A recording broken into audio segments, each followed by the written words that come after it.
চলে আসলাম সিলেটের ঐতিহ্যবাহী পিঠা নিয়ে। আর এই পিঠাটা হচ্ছে হান্দেশ পিঠা বলে আমরা পরিচিত এটা। তো আমি কিভাবে বাসায় এই রেসিপিটা খুব শর্টকাট আকারে করে থাকি এটাই আপনাদের মাঝে শেয়ার করব।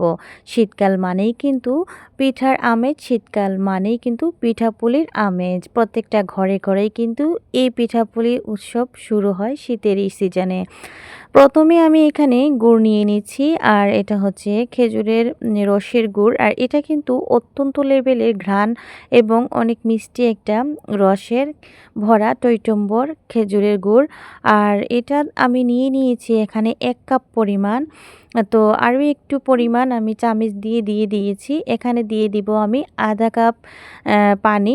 তো নর্মাল পানি দিয়ে এটাকে আমি ভালো করে মাখিয়ে নিচ্ছি চামচ দিয়ে সুন্দর করে। আর এখানে দিয়ে দিচ্ছি আমি 1 কাপ পরিমাণ চালের গুঁড়ো। আর চালের গুঁড়োটা দিয়েই কিন্তু বেশিরভাগ পিঠা বানানো হয় আমাদের। আর পিষানোর জন্য একটা যে এটা না করলে কিন্তু চালের গুঁড়া দিয়ে কিন্তু করা যায়।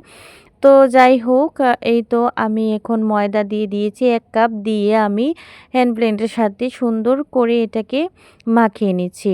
আর এমনভাবে এটাকে স্মুথ করতে হবে যাতে এটাতে লাঞ্চ না লেগে থাকে। তো গোটা থাকলে কিন্তু মানে পিঠাটা ভালো হয় না। এখানে দিয়ে দিচ্ছি আমি 2 চামচ এখানে চায়ের দুধ। আর অবশ্যই চায়ের দুধটা অ্যাড করবেন। এটা কিন্তু আমি আমার আম্মা থেকে শেখা। আর আম্মা দেখি প্রতিবারই বানান যখন, তখন চায়ের দুধটা অ্যাড করেন যাতে এটা খেতে অনেক টেস্টি এবং লোভনীয় হয়।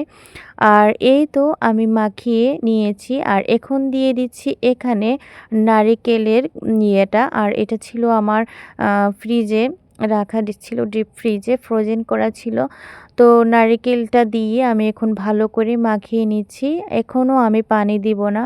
আর ভিউয়ার্স, আমি কিন্তু 1 কাপ পানি দিয়েই কিন্তু এই ডোটা তৈরি করেছি। প্রথমে আধা কাপ পানি দিয়েছি, আর এখন আবারও আমি আধা কাপ পানি দিয়ে এটাকে মিশ্রণ করতেছি। আর অবশ্যই কিন্তু চিনির পরিমাণ এবং পানির পরিমাণ সুন্দর হতে হবে, মানে সমান হতে হবে। নয়তো কিন্তু এই ডোটা বেশি পাতলা হয়ে যেতে পারে, বেশি ভারী হয়ে যেতে পারে। আর বেশি পাতলা এবং ভারী হলে কিন্তু ডোটা সুন্দর হবে না এবং পিঠাটা কিন্তু ফুলবে না। তো অনেকেই দেখি পিঠা ফুলানোর জন্য বেকিং পাউডারটা ইউজ করেন। আসলে বেকিং পাউডার ইউজ করা লাগে না। এখানে যে আমি দেখাচ্ছি আপনাদের, দেখেন আমার পিঠার গোল আকারের মধ্যে কোনো ধরনের লাঞ্চ নাই, মানে কোনো গোটা আকারে নাই। খুব মিশ্রণটা সুন্দর হয়েছে এবং পারফেক্ট ডো হয়েছে, বেশি পাতলাও না বেশি ভারী না। আমি কিন্তু একেবারে কাছ থেকেই দেখিয়ে নিচ্ছি। আর অবশেষে আমি লবণ দিয়েছিলাম না, লবণটা দিয়ে দিয়েছি। মিষ্টি জাতীয় খাবারে লবণটা দিলে তার স্বাদ কিন্তু দ্বিগুণ বেড়ে যায়। তো এই তো ভালো করে মিশ্রণটা দেখিয়ে নিচ্ছি একেবারে কাছ থেকে। এখন আমি একটা কড়াই বসিয়ে নিব। আর এই কড়াইটা হচ্ছে এই পিঠার কড়াই, এটা আমার আম্মা আমাকে দিয়েছেন। এটা অনেক আগের, যখন আমি অনেক ছোট ছিলাম তখনই কিন্তু আম্মা এটাকে ব্যবহার করেছেন এবং এরপরেও ব্যবহার করেছেন। আর বিয়ের পরে আমি এটা নিয়ে এসেছি এই কড়াইতে। এই পিঠাটা খুব দারুণ হয় সেজন্য। দেখতেই পাচ্ছেন বিসমিল্লাহ করে একটা দিয়ে দিয়েছি, আর দেখতেই পাচ্ছেন এটা ফুলে উঠেছে। আমি কিন্তু এখানে কোনো বেকিং পাউডার কিছু ইউজ করিনি, তারপরও আমার মানে এটা সুন্দরভাবে ফুলে গেছে পিঠাটা।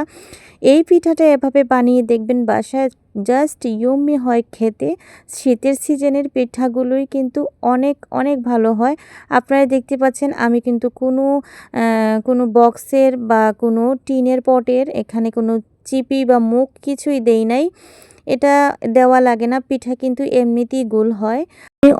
আমি আপুদের দেখেছি ইউটিউবে যে তারা টিনের বক্সের যে চিপিটা মুখটা এটা দিয়ে কিন্তু পিঠা বানান। আমি কিন্তু এইসব কিছুই লাগে না কোনো সময়। দেখেন মাশাল্লাহ কত সুন্দর হয়েছে। তো ভিডিওটা আজকের মতো এই পর্যন্তই। যাদের ভালো লাগবে অবশ্যই লাইক কমেন্ট শেয়ার এবং সাবস্ক্রাইব করে আমার চ্যানেলটা আপনারা পাশে থেকে যেতে পারেন। আমার আজকের হান্দেশ পিঠাটা আপনাদের কাছে কার কেমন লেগেছে অবশ্যই কমেন্টের মাধ্যমে জানাতেই ভুলবেন না। আজকের মতো এই পর্যন্তই। নতুন ভিডিও নিয়ে অবশ্যই হাজির হব। সে অবধি সবাই ভালো থাকবেন, সুস্থ থাকবেন। থ্যাংকস ফর ওয়াচিং অ্যান্ড আসসালামু আলাইকুম।